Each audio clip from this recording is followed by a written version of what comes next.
talk to God for a minute? Why you give us all this rain, all this pain? Why my nigga had to change? Can I talk to God for a minute? Why you always in the sky? Welcome back to Who That We have Najie Dun. Appreciate you coming through on your birthday. Yeah, man, what's poppin'? What's poppin'? So Najie, tell us about your journey into the music. Uh, it was a tough one. It wasn't everybody would expect my journey to be a little more easier, but because my father he does he has a lot to do with the music in the Bahamas, but he was one that did not want me to be into music for some strange reason. He was like, no, I don't need you to go through that. I don't want you to do that because I do that. I want you to do it because you want it for yourself. So I had like to prove, oh, this is what I want. This is what I love. And then it was kind of harder because I doing rap, not just rap, but I doing gospel rap, and a lot of people they wasn't really respecting that back then. Why gospel rap? I mean, honestly, uh, I always I always had a story to tell, and I always knew that the only reason why I'm able to do this music was because of God.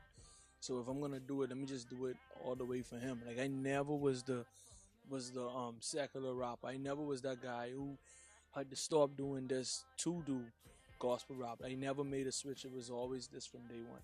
So like you said about the act, so you grew up in the church. Yeah, I grew up in the church. I grew up in the church, and I would always I this is what I would always say.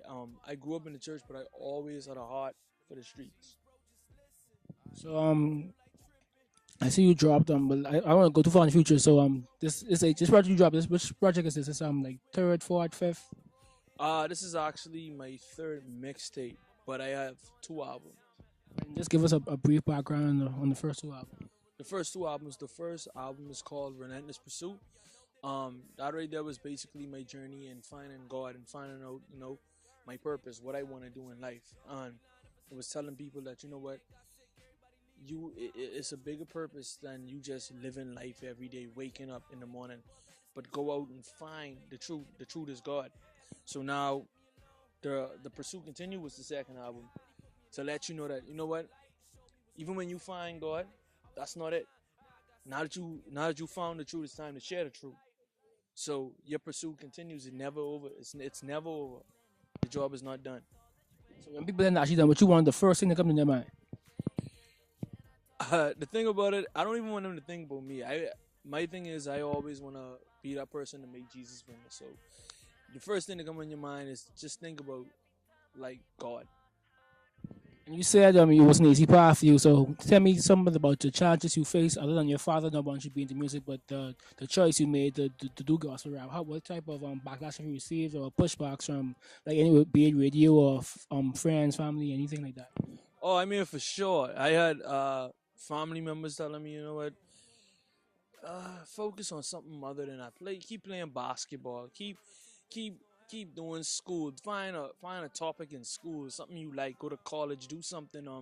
I faced at the age of 14, my daddy was sick. He had cancer. He was at the fourth stage in cancer. And they gave him 6 months to live. So 14-year-old without his father, you know, I always try to hold on to the music and hold on to God, but I mean it was hard just to even have the belief, still believe that what, like God really checking for me. So I find myself doing stuff like what normal teenagers would do without their father, like just looking for a role model or something to believe in again, and also with me being a gospel artist, of course, radio play. That's one of the hardest things to get because I started out way before they had gospel stations. We only had 100 jams. We only had 94.9. We only had ZNS. So for me to try get on those stations, it was really hard. But I mean, nevertheless, we worked hard and we pulled through and we did what we had to do. And other than your father, obviously, can you tell me some of your influences growing up and now?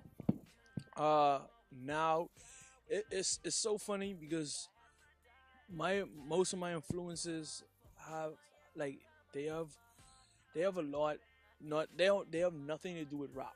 Let me say that it's more of me listening to producers It's more of me listening to like the Christian massive. You hear the the Monty G. You hear the I'm trying to think like just what I grew up on. I grew up on old school Otis. I grew up on Salt and Pepper. I grew up on Beach Boys. My father was also a DJ, so these influence like it's just music. Music influence and impact me in a serious way. I love music. Like just to keep it broad, I love music. So it's just it's so much. You got family members, my mother. You got friends that keep me going. The people that I actually do it for, that you would not think that they influence me, but I do it because I want them to see the change and them to see that. But it's more than life than just this little rock that we live on. It's more. We can go places. I've been places, and I want to see you go places. So that's just the influence. So last week I woke up on Instagram and I saw that my entire timeline was your project, HIM. Tell us about that project. Uh the project it was so funny because we did everything in 48 hours. When I say me, I mean me and Sultan. Um, we it was something that we always talked about doing, and we talked about doing it. We thought we only talked. We never worked or say, you know what, we can start this now. We never. So now you will be of like 48 hours until January 1st. And our thing was we wanted to do this at January 1st. Bring this out January 1st. First day of New Year's. Got to give them something new. And we faced with a challenge, 48 hours. Everything in 48 hours. So this is, so we, instead of complaining, we just did it and prayed that it work out. Keep in mind, we have no singers around, but we found some way to make it work. Cause I know if you listen there, you hear songs with singers on it. None of these guys are professional singers, but we had to make it work. It had to be done, and I'm just thankful for the feedback. I'm just thankful that we could actually accomplish it. That like just it being out on the day was an accomplishment for me. So for me to meet my first resolution of the year, the day of the year it started, it's amazing for me. I haven't had the chance to listen to it in full yet, but I did see you have the song with the twins that talk to God, and that was my favorite song from their project. Talk to me about how that collab came about. I mean, Twin and Bois, those guys always like. One thing I can say about those guys, they are down to earth. Like they was always cool with me. They came to me. They never tried to feel like I doing this now, so I don't have to look up to Najee or I don't have to say nothing to him. I is my own person. We doing our thing. Never ever said that or never ever treating me like that. So they called me up. I always would tell them, "Yo, I love your music. I'm a fan of their music," and I would tell everybody that I am a fan of those guys. Like, I listen to their music. I don't just listen, but I listen to their music. So they call me up, man, Naj, man, you always talking us but God, man. I want let's do a track, let's do a song, let's do it. And I kid you not, me and Zoltan had a meeting like the day before, and we was in the studio late night. We just was, like I said, this was one of the nights we was just talking about doing a mixtape, and I was feeling bad. When I say bad, horrible. I had the flu, and it was the day after I had the flu. Like when I started to get better, they called me. I was like, you know what? I made this commitment. Let me still go. And through all my sickness, I'm like, you know what? Let's go. And we stood there. We was in the room for about like 3 hours, 4 hours. And we just made it happen. One thing I could say is I appreciate the chemistry between those guys, that it was easy for me to feed off that energy, and that the brotherly love that they have for each other made me feel like, like I told them the other day, I say, stop telling people you twins. We triplets. It's us three.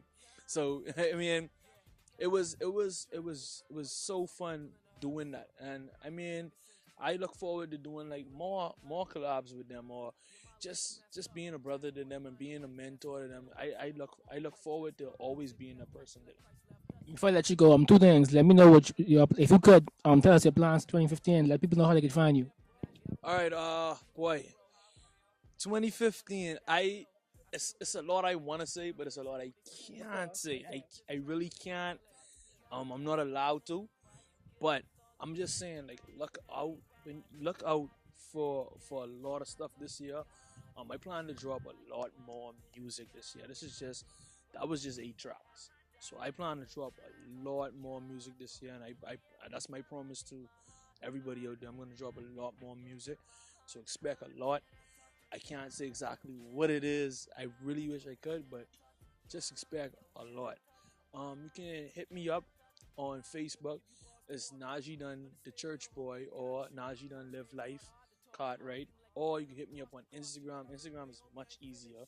It's Najie Dun _ TPC. So actually, I got that wrong. It's Najie NHAIE _ TPC on Instagram. So just hit me up. Collabs. Just if you wanna just show me some love, hit me up. Follow. I follow back all the time. So it's whatever. But that's basic way to reach me. This has been Who Dat and happy birthday to Najie. Timmy's in the dirt.